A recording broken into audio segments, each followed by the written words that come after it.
गर्भवती निशा पानी की बाल्टी उठाकर चलने पर फिसल कर गिरते हुए बोली, ओ माँ, मर गई। बहू, देख कर नहीं चल सकती है क्या? क्या देखकर चलूं माँ जी? इस हालत में बोझ उठाकर चलना कोई आसान काम है क्या? चुप कर। तेरी उम्र में हम पेट से होकर भी बैल की तरह काम में जुटे रहते थे। मजाल है कभी सास से शिकायत भी की हो। अरे हमें तो पता भी नहीं चलता था कि कब बच्चा जन्म दिया, समझी? शारदा अपनी गर्भवती बहू से तो इतनी कठोर बनकर काम लेती थी और उसे हमेशा बड़े बड़े लेक्चर देती रहती थी, मगर वहीं अपनी गर्भवती बेटी पूजा के साथ उसका कुछ और ही व्यवहार था। पूजा, पूजा बेटी, कहाँ हो तुम? पूजा हाथ में चावल का डिब्बा उठाए हुए बोली, मैं यहाँ रसोई में हूँ माँ। रसोई की हालत कुछ सही नहीं लग रही थी, इसीलिए सोचा कि क्यों न रसोई की थोड़ी साफ सफाई कर दूं। अरे रे, यह क्या कर रही है तू? इतना बोझ क्यों उठाती है बेटी? रख ये डिब्बा एक तरफ। ये तो सोच कि तू पेट से है। तुझे कुछ हो गया तो मैं तेरी सास को क्या जवाब दूंगी भला? वो तो यही कहेगी ना कि हमने तेरा ढंग से ख्याल नहीं रखा। यह सुनकर पूजा को थोड़ा अचंभा होता है और वह शारदा से कहती है, पर माँ, भाभी भी तो इसी हाल में है, फिर तुम उससे बोझ क्यों उठवाती हो? सारा दिन काम करके बेचारी भाभी की कमर टूट जाती होगी। अरे मरजानी, उसकी छोड़, वह तो बहू है बहू, उसका क्या? पर तू तो मेरी लाडो बेटी है ना। आ चल, तेरे लिए फल लाई हूँ, फल खाकर आराम कर। शारदा अपनी गर्भवती बहू के साथ रोज ऐसा ही भेदभाव करती थी। बेटी की तो हद से ज्यादा फिक्र करती, मगर गर्भवती बहू की कोई परवाह नहीं करती। उससे सारा दिन काम कराती। बहू, ओ निशा बहू। जी माँ जी।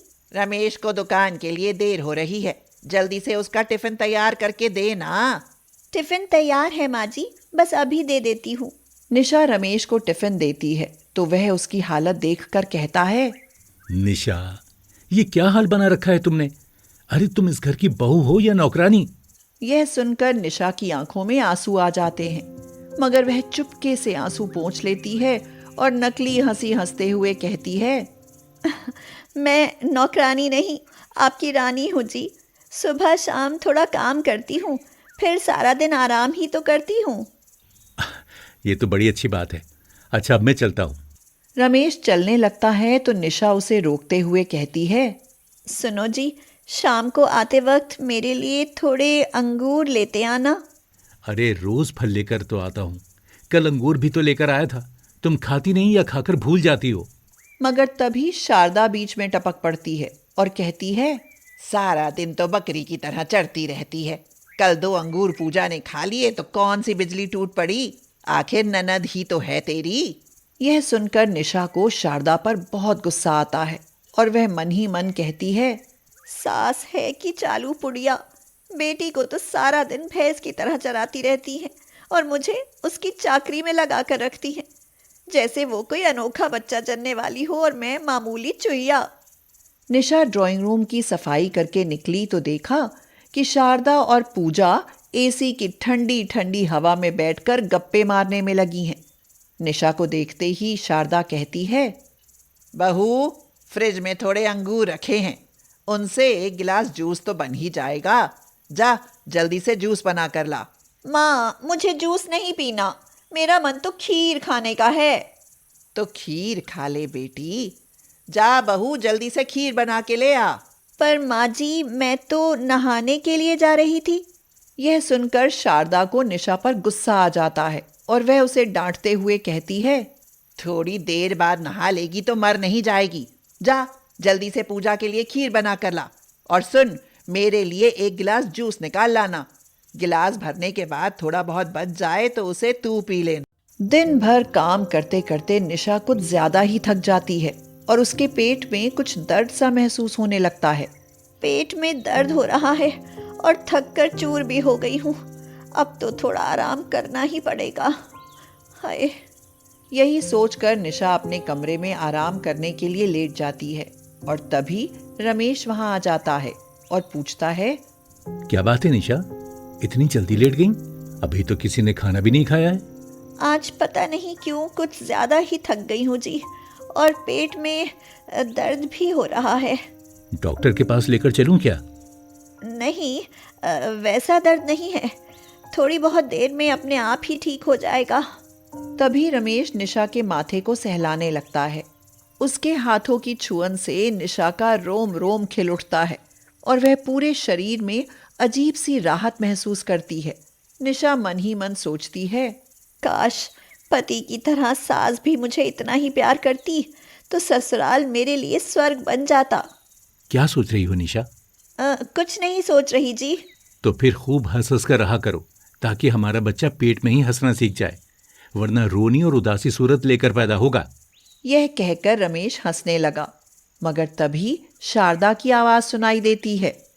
बहू, ओ बहू, क्या आज सबको भूखा रखने का इरादा है? खाना लगाओ ना। शारदा की आवाज सुनते ही निशा अपनी सारी थकान और सारा दर्द भूलकर उठ खड़ी होती है और कहती है, माँ जी बुला रही हैं, आओ खाना लगा देती हूँ, आप भी खा लीजिए। तुम आराम करो निशा, खाना तो माँ भी लगा सकती हैं। नहीं नहीं, मेरे होते माँ जी क्यों लगाएंगी? ऐसा कहकर निशा खाना लगाने चली जाती है।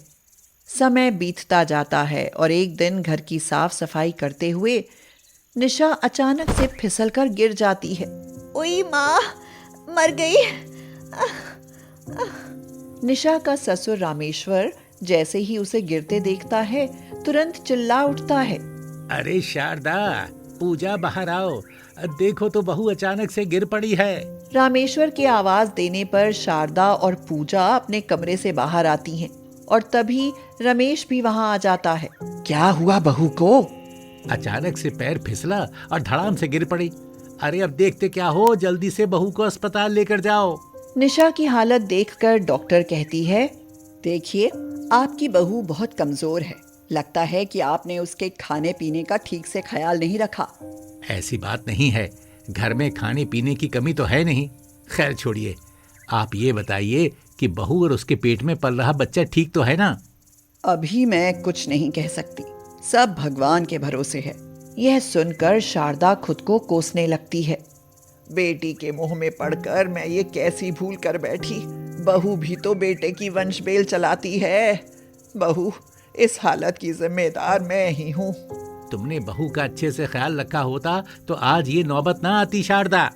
यह तो मुझसे बड़ी भूल हो गई रमेश के बापू। भगवान करे मेरी बहू और उसका बच्चा सही सलामत रहे। अब मैं अपनी बहू को हाथों पर रखूंगी जी। शारदा यह कह ही रही थी कि तभी डॉक्टर आकर कहती है, भगवान की कृपा से सब ठीक हो गया, आपकी बहू ने बेटे को जन्म दिया है। यह सुनते ही सबके उदास चेहरे खिल उठते हैं और उस दिन के बाद शारदा निशा को पूजा से भी ज्यादा प्यार करने लगती है। नेहा अपने माँ की बहुत लाडली थी। वह भी अपने पिता से ज्यादा अपनी माँ को प्यार करती थी। लेकिन उस साल गांव में डेंगू का इतना प्रकोप फैला कि नेहा की माँ भी उसकी चपेट में आ गई और उसकी माँ की मौत हो गई। नेहा के पिता पवन ने उसे रोते हुए अपने गले से लगाते हुए कहा,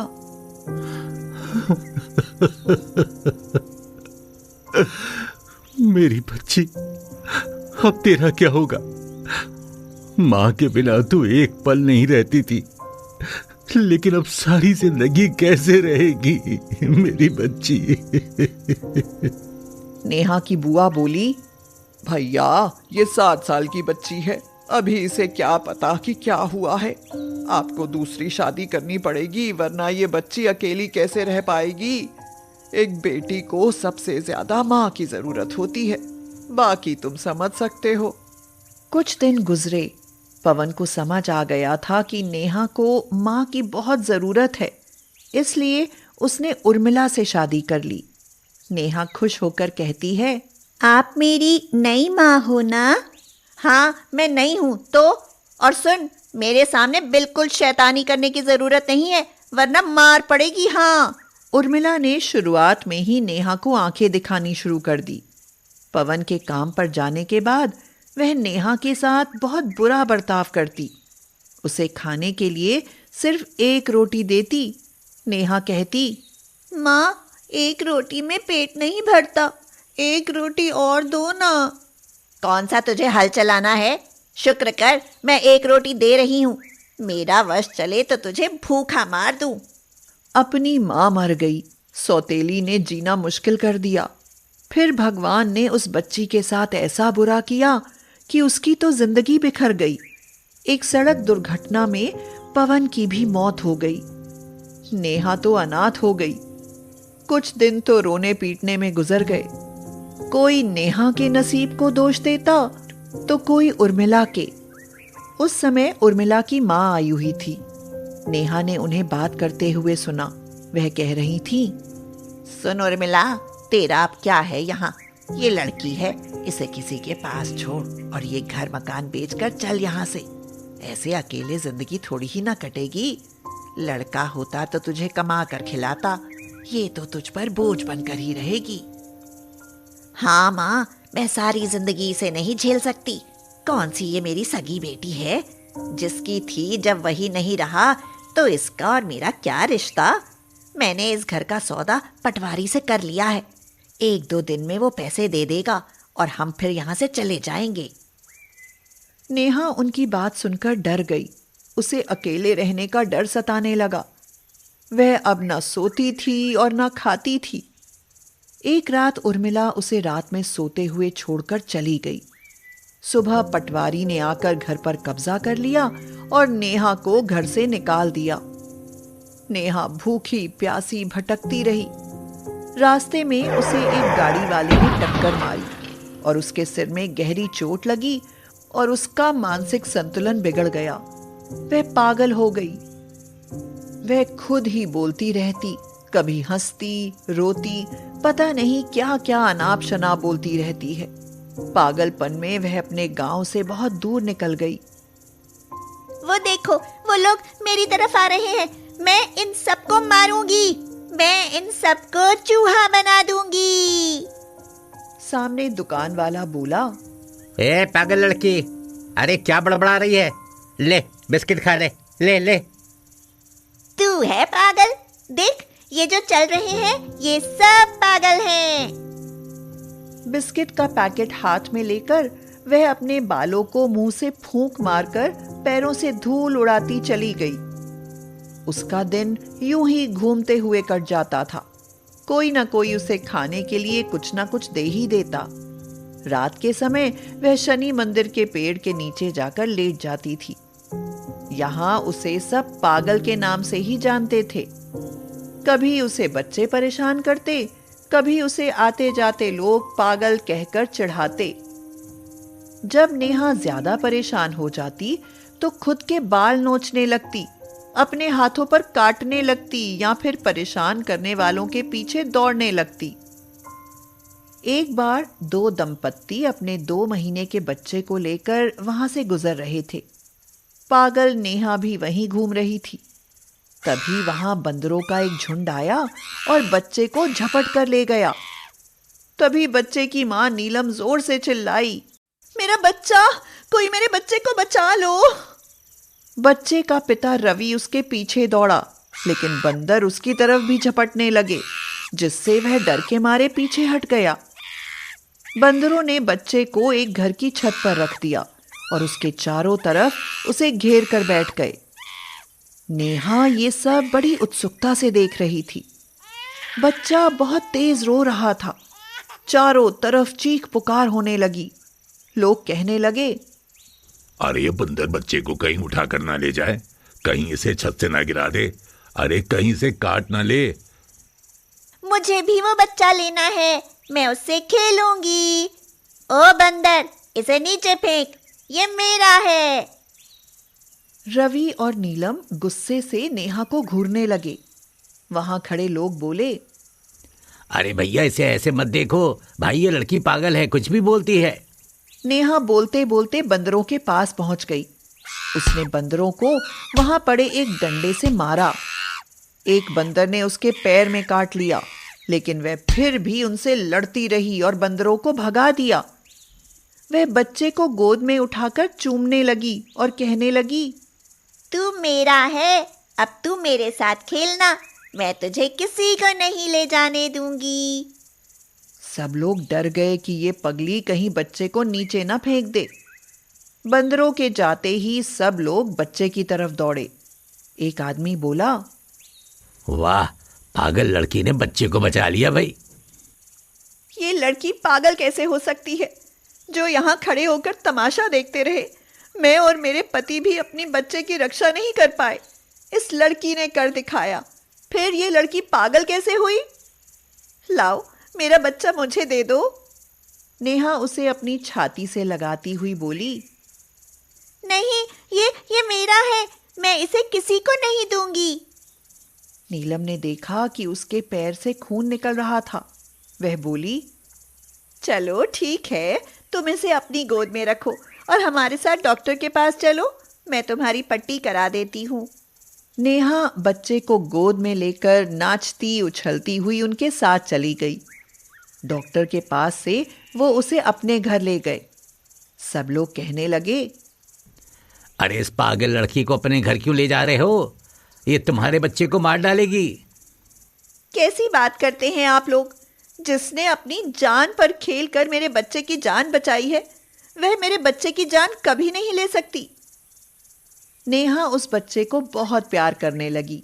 वह पूरे दिन उसे गोद में लिए बैठी रहती, उससे बातें करती रहती। इसी तरह 3 दिन गुजर गए। नीलम बोली, रवि, जब से ये लड़की हमारे घर पर है, तब से लोग हमारे घर आने से डरने लगे हैं। लोग तरह तरह की बातें बना रहे हैं। इसलिए मैं सोच रही हूँ कि क्यों ना हम इसका इलाज करा दें, ताकि ये ठीक होकर अपना अच्छा जीवन जी सके। हाँ, क्यों नहीं। भगवान का दिया बहुत कुछ है हमारे पास। अगर इससे किसी का भला हो जाए तो इससे अच्छी और क्या बात होगी। रवि और नीलम ने उसे मेंटल हॉस्पिटल में एडमिट कर दिया। करीब 6 महीने के इलाज के बाद वह ठीक हो गई। वह बोली, मुझे सब याद आ गया है। मेरी माँ डेंगू और मेरे पिताजी एक एक्सीडेंट में मर गए थे। मेरी सौतेली माँ हमारा घर बेचकर रात में मुझे सोते हुए छोड़कर भाग गई और उसके बाद मैं इधर उधर भटकती रही और फिर मेरे सिर में चोट लगी और मैं पागल हो गई। मैं पागल, सब मुझे पागल लड़की कहने लगे। नहीं, मैं पागल नहीं हूँ, मैं पागल लड़की नहीं हूँ। नीलम बहुत प्यार से बोली, हाँ, तुम पागल लड़की नहीं हो, अब तुम ठीक हो चुकी हो। तुम्हारा नाम क्या है? दीदी, मेरा नाम नेहा है। तुम ठीक हो गई, ये बहुत खुशी की बात है। अब तुम अपने घर चली जाओ। लेकिन अब मैं कहाँ जाऊंगी? मेरा तो घर भी नहीं है। कोई बात नहीं, आज से तुम मेरे साथ रहोगी, मेरी छोटी बहन बनकर, और मेरे छुटकू का ख्याल रखोगी। नेहा की आंखों में खुशी के आंसू छलक आए और वह खुशी खुशी नीलम के यहाँ रहने लगी।